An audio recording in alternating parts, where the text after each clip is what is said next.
we didn't even know what a tsunami was, let alone know how to spell it. And we certainly didn't know how to convert Zulu time to our time. And we were really devastated as to what the threat was and what to do. On March 27th, we received this teletype telling us there was a good possibility that Crescent City would have a tsunami. And we were really frightened. But not everyone in Crescent City was frightened. Many were intrigued by the novelty and went down to the waterfront to watch the waves come in. Among them was Ray Magnuson. I parked the car down by the entrance to the dock and left my wife there and started walking down the road. As I went down the road, I could hear a roar. Some guys said, hey, look, it's coming over the jetty. Well, I assumed it was a tidal wave coming over the jetty, which was not too good a thing to be hearing since I was not very far above sea level. I waited and watched, and pretty soon up the road you could see water coming. And then there was a cafe on the right-hand side of the road looking down. The cafe slid across the road. I thought at that time, I said, I better get out of here. So I turned and started walking. The water was chasing me. I was still behind me, and I got back to the car. Anyway, the water kept coming, and as you know, Volkswagens float. Well, sure enough, ours began to float. You could hear the explosions up in town. As things began to be destroyed, you could hear things break. The big hunk of lumber stopped right in front of the car, made a breakwater, and the car just floated there. Water went out, and we drove away.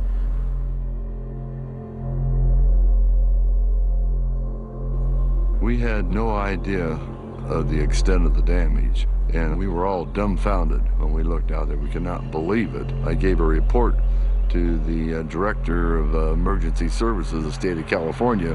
He was giving a report to the governor, and I told him I think that Crescent City is gone.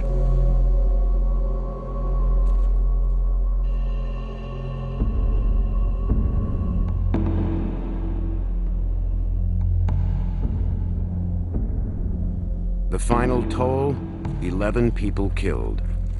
More than $7 million in damage. And now we all knew a tsunami could happen anywhere. Not just far away, but right here at home.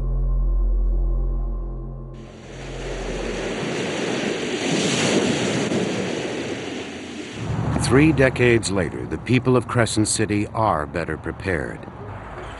But unlike the Japanese, they have no seawalls, no computerized warning system, no video cameras guarding the town. If a tsunami struck here tomorrow, this town could be devastated once again. Was the Crescent City disaster a unique event? Or could another tsunami strike the Pacific Northwest? Giant waves are part of the oral traditions of many Native American tribes who lived along these shores. The Tolowa people spoke of one such event. The grandmother told the two children to go right away as fast as they could. The two children ran as fast as they could. Upstream, away from the harbor.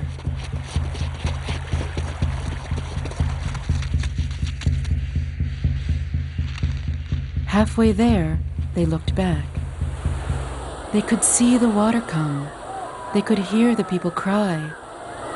They could hear the cries rise and fade away. When they reached the top of the mountain, the boy made a fire, and they sat around it. When the sun came up, everything was gone. They went back to where their house had been. There wasn't anything there. Everything was swept clean.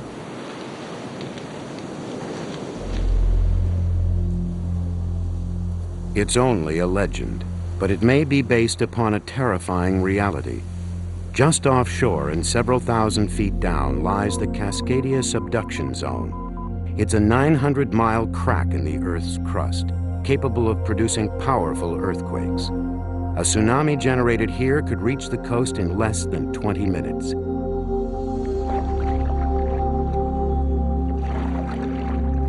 Near the mouth of the Copalis River in southern Washington, geologist Brian Atwater seeks evidence of just such an event. evidence that would correspond to some of the ancient stories.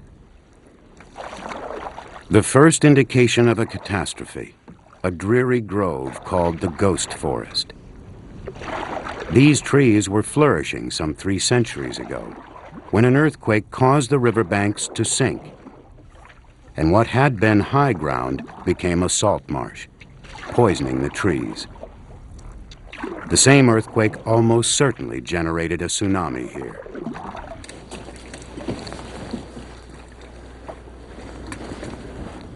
Atwater believes he's found more clues in the banks of the river, telltale signs embedded in the soil itself, revealing that this region was indeed flooded by a tsunami. It's got a big piece of burned wood in here. I assume it's a campfire. We might have a fire pit coming out of this here. So we got a 3-layer cake here. And we go back 300 years or a little more to a time when this site was a forest. It had Sitka spruce, it had western red cedar, and it had native people who were cooking and using rocks like this. The brown layer records the campsite and the forest floor. The gray layer represents the tsunami generated by an earthquake 300 years ago. The tsunami comes in, dumps the sand on the campsite. Then the mud builds up on top of the tsunami deposit because the land had dropped during the earthquake. But this wasn't the only great wave to strike the coast of Washington. Atwater and other scientists have found more evidence of earthquakes and tsunami in the distant past. There was a tsunami about 1,000 years ago, generated in Puget Sound by an earthquake probably as large as the Kobe earthquake on a fault that goes right under downtown Seattle.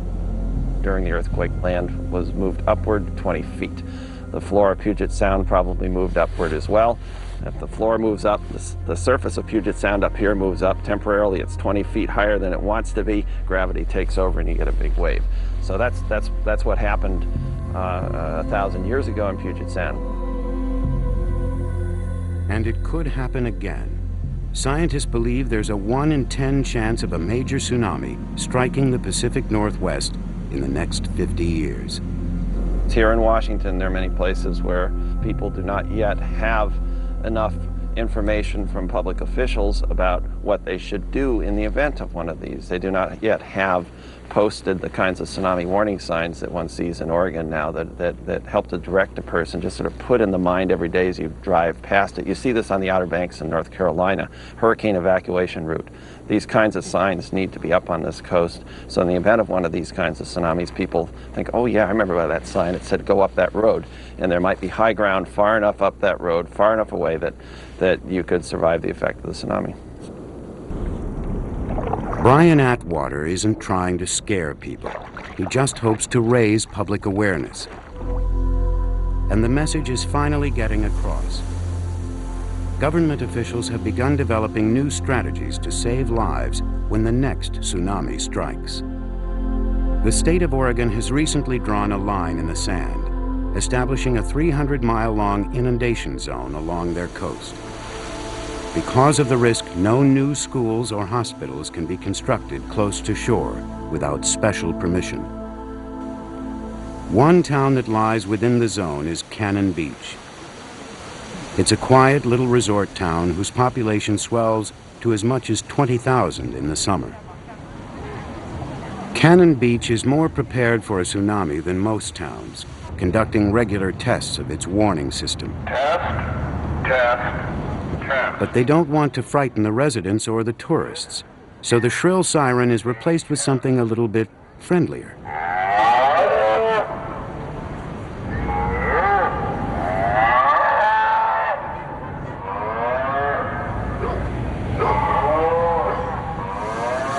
The folks in Cannon Beach have maintained their sense of humor, but they do take tsunamis seriously. They know they have a lot to lose, especially here at Cannon Beach Elementary, only 400 feet from the ocean. We're going to add RE to the beginning of the word. So what would be the new word if you add RE to the first word? Brian B? Regain. Regain is right. And how do you spell regain, Nathan? R-E-G-A-I-N. Right.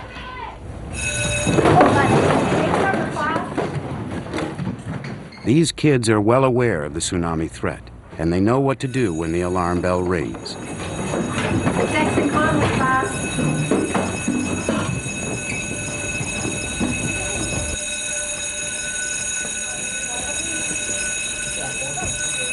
Get your hand ready to take your buddy.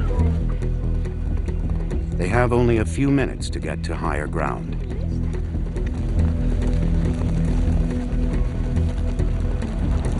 We are past the 50-foot mark.